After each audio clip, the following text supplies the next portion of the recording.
Rolando, first of all, congratulations on this huge victory. Just walk through us the whole 12 rounds when you knocked them out. These questions suck. I knocked him down. Knocked him down, sorry. He's strong and he has a good left hook, and one time he opened up, I cracked him and he didn't open up at all the rest of the fight. Rolando, this is now Bell, right? This is now Bell in the third division. Do you think you're just incredibly underrated, just your career in general?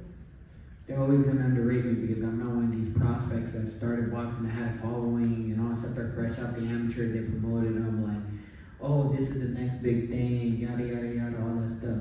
At the end of it, I've done this 3 times. Three different divisions. I'm a 3-time world champion, and this might actually be the biggest, the most attended fight card in boxing history. And I did it on this night. Saquon Jones with the boxing voice. Saquon Jones with the boxing voice. Your advisor in the crowd kept saying, "Hold the phone" the whole night. Did you hear him? And second, that kind of stopped you from throwing more rights the whole time because you had that right the whole time up. So I'll tell you guys something. Actually, I didn't warm up properly, and in the back room, I threw like one of these weird uppercuts right from far away, and I messed up my shoulder. So I didn't want to risk it. The one time I threw like slow, I'm like, I'm not gonna do that. And I mean, she was the whole boxing commission sees like a massage show, literally massaging it for like the next, so it might have made it a little weaker. I mean, you actually had a chance to catch him with more left hooks and more lefts than he caught of you. How did it feel to like He didn't. After I dropped him, he did not take a single. No, that's what I'm saying. Like, how did it feel to catch him with his best punch, but you were actually getting to him with his best punch? Don't hook with a hooker. Rollie, I talked to Salas. Rollie.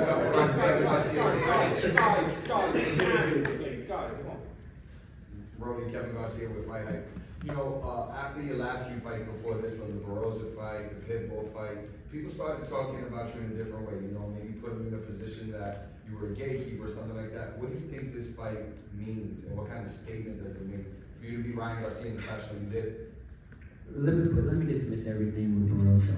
Barossa is still by far the hardest hitter I've ever been in the ring with. I got him on a 2-week notice.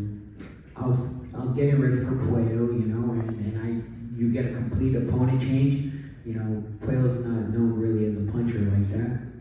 And you get a dude that literally has 24 wins with 22 knockouts that comes forward.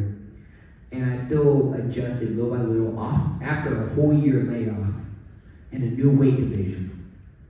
So everyone, you guys know, and then he goes on and knocks out Harry Davis. Everyone thinks that he's gonna give Barossa a problem. He knocks him out in the first round because I called it. I even told O'Hara, I'm like, don't jump in. This dude can crack. And guess what? They stopped the fight a slight bit premature when he was about to get knocked out cold. Give me my credit. I fought smart. Rollie, I talked to your coach Salas, and he told me you came into boxing, you knocked everybody out, but he kicked you out of the gym. Why did he kick you out, and why did you go back there? Salas is an incredible trainer, and at the time I was just studying, just one of them wild people that just like, bro, I will fuck up your money, especially bro, I'm not making, at that time I wasn't even a pro yet, so I was like, one, I'm not making you money, and two, I'm fucking your money up. Rollie, did you feel disrespected all week long with Ryan Garcia talking about this rematch right in front of you? And how much did that possibly motivate you?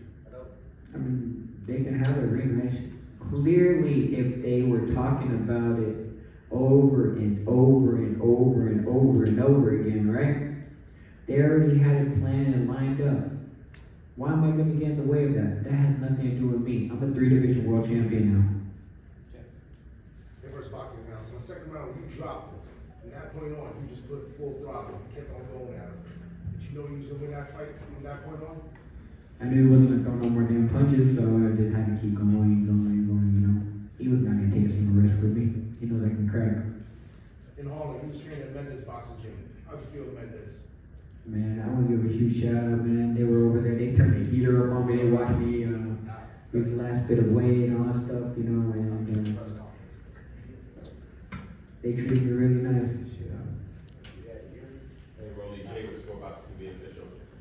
So before the fight, a lot of fight fans asked you what you wanted, and you wanted to see until after the fight. So you're trying to discuss now that it's over, what do you want? What do you want next? And what is it? I don't care what happens next right now. The only thing I care about is going on a nice vacation. Off by Miami. Ready around here down front. What was the game plan going into this fight? I'm not gonna give you guys the hint of the secret to beating him. Were you looking for that hook? Did you set that up intentionally, or was it Well, he opens up every time he throws a hook, so you see he didn't throw no more hooks after that. After you knocked him down? He did not throw any more hooks after that, because that's his money punch. Were you surprised at his lack of output? Did you think that you were going to get more fight out of Ryan Garcia tonight? Everyone that fights me has a lack of output. Every single time they throw too many punches, they get cracked. And lastly, you're very gracious about the rematch with Haney and Garcia, but what do you feel like you deserve? You've heard tonight a payday for yourself, another title shot. What are you looking at? I don't box for money. I box to be world champion, and I just did it 3 times. Woo! Are you looking for a fourth? Of course. Where do you see that coming? We gotta see. Just be patient. Rollie, I just wanted to ask you a question that I asked Ryan. You know, there was a lot made about like Tank Lamont's history going into that fight, and what that outcome could be like based on that. There was also a lot made about you and Ryan's history. You know, the sparring tape or whatever it was a big topic.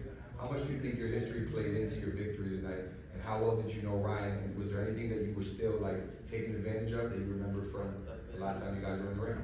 If me and Ryan had 0 in history, he would've got knocked out cold. He knew better than to come at me throwing punches. You've always been a guy that, you know, you want to fight the best guys out there. For Ryan, for Tank, stuff like that. WBA did say that the winner of this fight would be in a position to fight Jerron Ellis, and when he takes care of, you know, his mandatory, so when he wins, if that fight gets destroyed by he's gonna get killed by 147. Let's get it on. There's a lot of fights, man, that can be made. But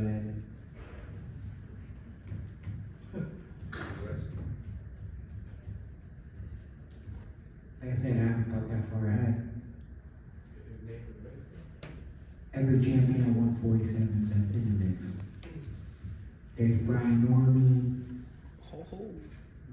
There's Boots now, who has 2 belts, and I mean, I'm sure Barrios has a fight lined up already too, you know, so we shall see. Out of those 3, who do you think would give you the toughest fight? All 3 of them are tough. Every single one of them. So, like I said, we shall see. Any more questions, guys? 7 years ago, you predicted this fight. You said, I'll fight him in the future. It'll be one of the biggest fights in boxing history. How did you know? Look, I'm gonna say this. I said that me and Ryan, we were both at 35, right? And everyone was like, oh, you guys gonna make the fight? I'm like, hell no. He's like, well, what about 140? I'm like, fuck that no name division. So we went up to, and I said we were gonna make it at 147. It's gonna be the biggest fight in boxing history. And this is by far the most attended fight in boxing history. How would you analyze Devin Hayes' performance tonight? Did he just run? I don't know, like, bro, like, I'm trying to warm up for a fight, bro. I don't need to be falling asleep. Does this change your opinion of the rematch between Haney and Garcia? I don't care about their rematch. Why do you people keep bringing it up? I don't care. Rollie, talk about this, the feeling of redemption. You know, Ryan mentioned that your chin hasn't been the same since Gervonta. You know, obviously a big fight with Gervonta, big fight with Pitbull didn't go your way, and now. I mean, clearly both those fights, I was completely weight trained. Gervonta, I was completely weight trained. I'm sure you guys all saw me, and then at 140, my body clearly outgrew that weight division as well. When I was a 35 pounder, I should have been a 40 pounder. When I was a 40 pounder, I should have been a 47 pounder. Rollie, JP Miranda. When the fight went to the cards, did you find yourself feeling very comfortable and confident in the outcome? I mean, who was the one that was happy after the fight? And who was the one that looked all sad? And they honestly though, I mean, they fucked up the damn scorecards though. That was a shutout. Oh, yeah. They really fucked up them damn scorecards. It was a shutout. Rollie, before the fight, man, you and your crew was playing cards. Is that a tradition that you guys do? Me and Abram, we always played this Vietnamese card game. There's a boba shop that we used to go to, right?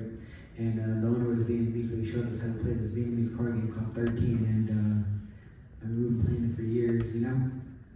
Last question here, man. Last question here. You were the lone PBC fighter today. Was there any added pressure to be, you know, the sort of representative of that promotional company? Did you feel like you obviously represented them well, but being a lone PBC fighter today, how did that make you feel to be on that card? I mean, PBC is my family. Mm-hmm. It's not even about boxing. They're my family. And that's where I feel like I'm at home. I didn't feel no pressure, because I know they're always going to send me for anything anyways. All right. Do you have a message for Ryan tonight? Stay positive.